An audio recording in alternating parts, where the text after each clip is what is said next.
with you with the opening statements. We will proceed down the table to Mr. Hankins. Sir, it's your floor. Thank you. In the 1850s, Martin Sodrel immigrated to America from England. He settled in Perry County, Indiana. His son, Noah Pap Sodrel, was born there. My father, Bob Sodrel, was born there. Martin was a farmer. He was also a flatboat pilot between southern Indiana and New Orleans. Pap farmed, fished commercially, ran a river ferry service. He also carried mail on horseback beginning in 1915. My dad delivered tasty bread and also carried the mail. I carried on the business of my father and grandfather, but I started a business of my own. From 3 1949 buses and 2 employees, it has grown to over 650 employees today. I want to make sure our children and grandchildren have the same opportunities in life. The American dream is being crushed by a government grown too large and overbearing.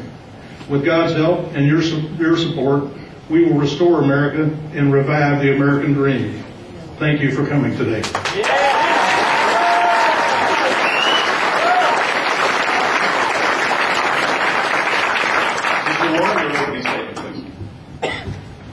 Well, I'd like to say that I'm honored to be here, and it's great to see the turnout we have today. I'm from Jennings County, and I've lived in this area my whole life. I grew up in Columbus. I know I'm kind of like the oddball up here at the group, but you know what? That's the way I want to be. I want to be the different person. I want to be the different candidate. I'm unemployed. I will admit that straight up in front of everybody right here. I've been looking for work. I'm not ashamed of that because the Obama administration has caused me to not be able to find anything. I know a lot of people just like I am. And you know what? I want to change that. I want to take the time, I want to take the effort, and I want to fight for every one of you out there. Because the Constitution begins with the words, we the people. And those words are very, very important to me. Anybody's heard me speak, I always bring them up. Because we the people, that's every one of you. And I'm just so utterly pleased that I have this opportunity to be up here with you. Thank you. Mr. Rice.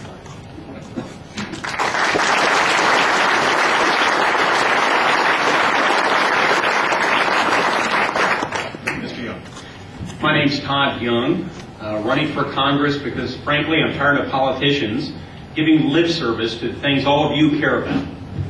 Things like fiscal responsibility. We've heard that word so many times over the years, but nothing seems to change in Washington. From the beginning, for over 17 months now, this campaign has been about turning the page on the excesses of the recent past. Folks, this is going to be a hard-hitting session. I want to make everyone aware of that. We've got some adult issues to talk about. The excessive spending of our Republican Party in recent years.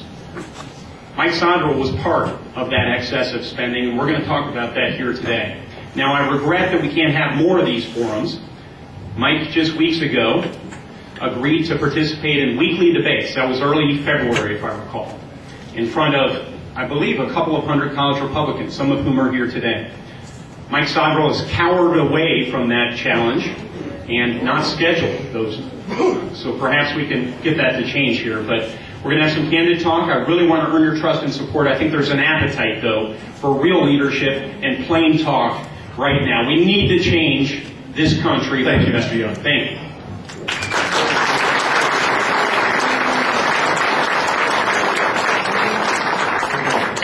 Thank you, Bob.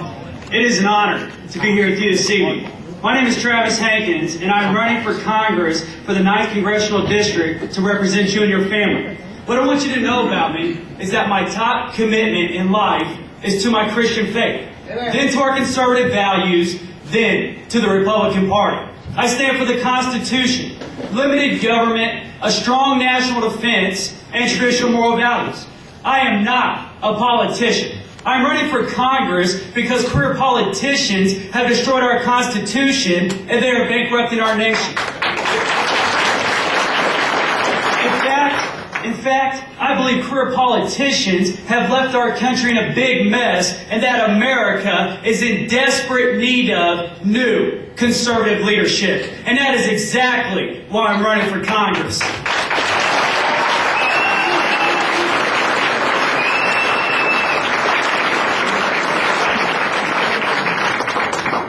Thank you for your opening statements. I would like to remind you that there is time limits, and I will, from this point on, begin to slow you down if we need to. So, okay, Fred is telling me, everybody say hello to Fred here. He's got the paddle. Fred has got the ping pong paddle with no ball. I saw that. The yellow is the caution sign that you have now reached. You have 30 seconds to conclude. When you see the red, I'm going to give you a short time after that. Very short. We will begin the debate. Mr. Sodrel, you have the opportunity to answer this question first. For better or for worse, I suppose you get that first shot at it. It'd be nice to have a little time to think, but let's do this. The health care bill has been signed into law, yet there are many who feel this bill is not right for America. As our congressman, what will you do about this legislation? Well, I talked to some of my former colleagues about the bill. I don't know any way you can amend that bill to make it work. Amen. I mean, 2,600 pages. Every law that Congress passes has unintended consequences. Amen. There is something that you didn't consider and you didn't know about when you passed the bill. Only God knows how many unintended consequences there is in 2,600 pages. But what I can tell you is it provides for 16,500 new IRS agents, which really trashes the Fourth Amendment of the Constitution against unreasonable search and seizure. They will be given access to all of your bank records, and if you're a business, all of your business records, so they can determine how much money they should fine you when you fail to comply with this new health care law. So it's my belief that what we need to do with it is repeal it, and then replace it with common sense changes to the healthcare system. We all agree that the system needed some adjustments, but we can, for example, allow small business to band together across state lines to form larger buying groups, so they get the same advantages as big labor, big business, and big government.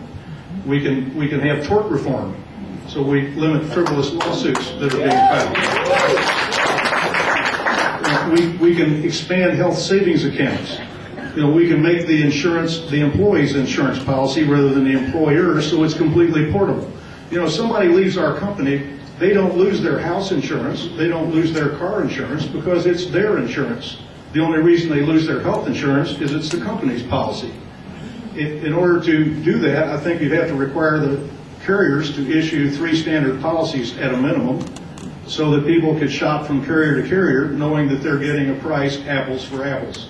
That every T is in the same place, every period, every word. The policies are completely identical. Seems to me it would make it simpler for the medical community. If you walked in the hospital with a B card for a B policy, they wouldn't have to call the carrier to see what the benefits were, because the benefits are all the same, whether it's an Anthem card or a New York Life card. Now, I'm a capitalist. I don't care if they sell an A+ or an A- or a C+ policy. But I think at a minimum, allow the insurance companies to sell insurance interstate, just like they do car insurance and health insurance or life insurance, but require them to issue standard policies so you can compare apples for apples. So there's a lot of things that we could do to solve the health insurance crisis. It's not really a crisis of health care. We have the best health care in the world. We need to change the way we pay for it, but we can do that without putting our children and grandchildren in debt and taking away our liberty in the process.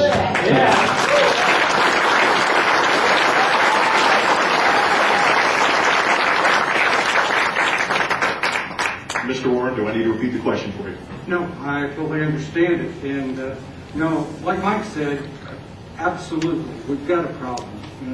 We'd like to see the health care bill overthrown. Let's be realistic. We're going to have to take a supermajority to get that. All of us here would love to see that. So there is one other item we can do. We can defund them, get rid of the money for it, and they can't use it then. Now, when we look at this, we've got a lot of different items that we can go to. But what I would like to see done is to bring together doctors, nurses, you know,